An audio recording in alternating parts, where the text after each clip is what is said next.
आज पूरी दुनिया में रूस यूक्रेन युद्ध को लेकर एक बड़ी खबर की चर्चा हो रही है। खबर है ट्रंप और पुतिन की अगले हफ्ते सीज फायर को लेकर होने वाली महत्वपूर्ण मुलाकात।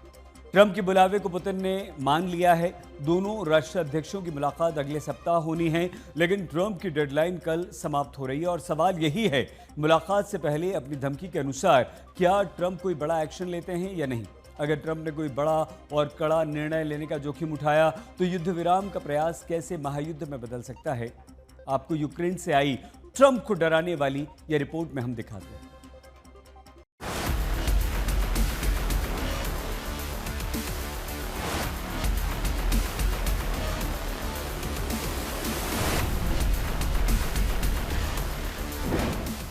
क्या पुतिन की ट्रैप में फंस गए ट्रंप? ट्रंप पुतिन की मीटिंग से रुकेगा युद्ध। पुतिन के परमाणु प्लान से डरे ट्रंप। ट्रंप के दूत को पुतिन ने क्या बताया? युद्ध विराम होगा या महायुद्ध शुरू होगा? अगले हफ्ते अमेरिकी राष्ट्रपति ट्रंप और रूस के राष्ट्रपति पुतिन की 1-to-1 मीटिंग होगी। संभव है कि यूएई में दोनों राष्ट्राध्यक्षों की मुलाकात हो और सीज फायर को लेकर फाइनल बात हो। लेकिन सवाल यही है कि मुलाकात से युद्ध विराम का रास्ता निकलेगा या फिर बातचीत विफल होने पर महायुद्ध की शुरुआत होगी। क्योंकि ट्रंप पुतिन की मीटिंग से पहले दोनों मुल्कों ने अपने अपने परमाणु हथियार निकाल लिए हैं। 8 अगस्त यानी कल ट्रंप के अल्टीमेटम का आखिरी दिन है। ट्रंप ने रूस को धमकी दे रखी है कि अगर 8 अगस्त तक युद्ध विराम नहीं किया तो अमेरिका का बड़ा एक्शन शुरू होगा। युद्ध विराम पर ट्रंप पुतिन की चर्चा अगले हफ्ते होगी, लेकिन यूक्रेन के राष्ट्रपति ने मीटिंग से पहले बम फोड़ दिया है। ऐलान किया है कि युद्ध विराम के लिए यूक्रेन नहीं बल्कि रूस उतावला है, जबकि पुतिन युद्ध विराम की अपनी शर्तों को पहले ही जग जाहिर कर चुके हैं। यानी युद्ध विराम हुआ तो इसे जेलेंस्की अपनी जीत और पुतिन की हार के तौर पर पेश करेंगे। जेलेंस्की के इसी माइंड गेम से निपटने की रणनीति पुतिन पहले ही बना चुके हैं। दरअसल अमेरिकी राष्ट्रपति की धमकी के बाद पुतिन ने यूक्रेन पर ताबड़तोड़ हवाई हमले किए। अपने बारूदी इरादों से ट्रंप को यही संदेश दिया कि धमकी से डरने वाले नहीं हैं। इतना ही नहीं, पुतिन ने अपनी शॉर्ट रेंज और मीडियम रेंज की मिसाइलों की तैनाती के साथ साथ अपने परमाणु बॉम्बर्स को यूरोप के दरवाजे पर तैनात कर रखा है। पुतिन के इसी प्लान को देखते हुए ट्रंप को अपनी परमाणु पनडुब्बियों को तैनात करना पड़ा। यानी पुतिन की लाइन एकदम स्पष्ट है, युद्ध विराम होगा तो उनकी शर्तों पर, न कि ट्रंप या जेलेंस्की की शर्तों पर। युद्ध विराम पर फाइनल चर्चा से पहले ही पुतिन अपनी नीति और नियत का ऐलान कर चुके हैं। मतलब युद्ध विराम होगा तो किन शर्तों पर होगा। इस युद्ध विराम से शांति स्थापित होनी चाहिए और इस संकट के मूल कारण दूर होने चाहिए। कुर्स्क में यूक्रेन के पास 2 विकल्प हैं, या तो सरेंडर करे या फिर मरे। हमारा लक्ष्य है यूक्रेन की नाजी सोच को मिटाना, साथ ही यूक्रेन की सैन्य ताकत को खत्म करना।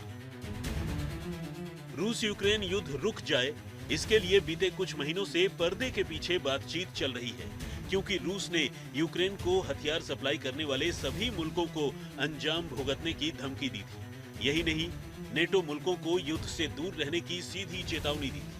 यानी पुतिन अपने लक्ष्य को पाने के लिए यूरोप पर हमला करके नया फ्रंट खोलने से भी पीछे नहीं हटेंगे। यूरोप पर हमले की आशंकाओं के चलते अमेरिकी राष्ट्रपति ने पुतिन से बातचीत का रास्ता खोला। याद करिए, ओवल ऑफिस में यूक्रेन के राष्ट्रपति जेलेंस्की के साथ सीधी नोकझोंक हुई थी। कुछ महीने पहले बातचीत की शुरुआत ट्रंप के फोन कॉल से हुई। ट्रंप ने रूस के राष्ट्रपति पुतिन से करीब 2 घंटे तक फोन पर बात की। इसके बाद ट्रंप ने अपने दूत स्टीव विटकॉफ को कई बार पुतिन के पास अपना प्रस्ताव लेकर भेजा। इसके साथ साथ यूएई के राष्ट्रपति मोहम्मद बिन जायद अल नाहयान की युद्ध विराम को लेकर पुतिन के साथ अहम मुलाकात हुई। मतलब दुनिया को दिखाने के लिए ट्रंप ने रूस के सामने युद्ध विराम की डेडलाइन तय की। लेकिन डेडलाइन से इतर ट्रंप युद्ध विराम करवाने के लिए पुतिन को किसी तरह मनाने में जुटे हुए हैं।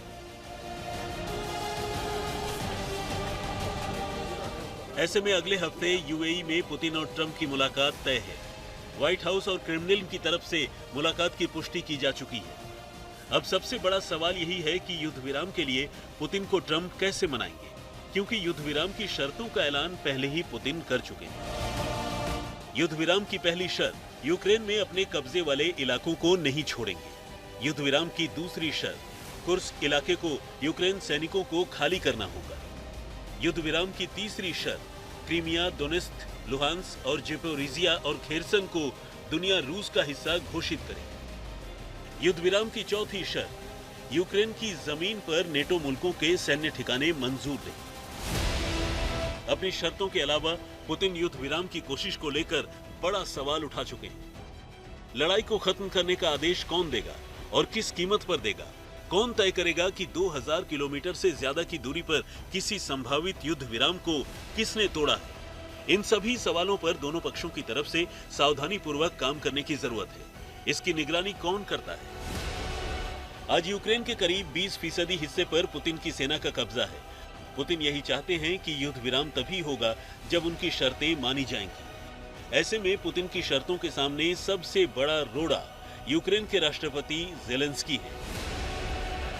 ज़ेलेंस्की का दावा यही है कि रूस के अतिक्रमण को कभी मंजूरी नहीं देंगे, कभी भी उन इलाकों को रूस का हिस्सा नहीं मानेंगे जिस पर युद्ध के दौरान पुतिन की सेना ने कब्जा कर रखा है।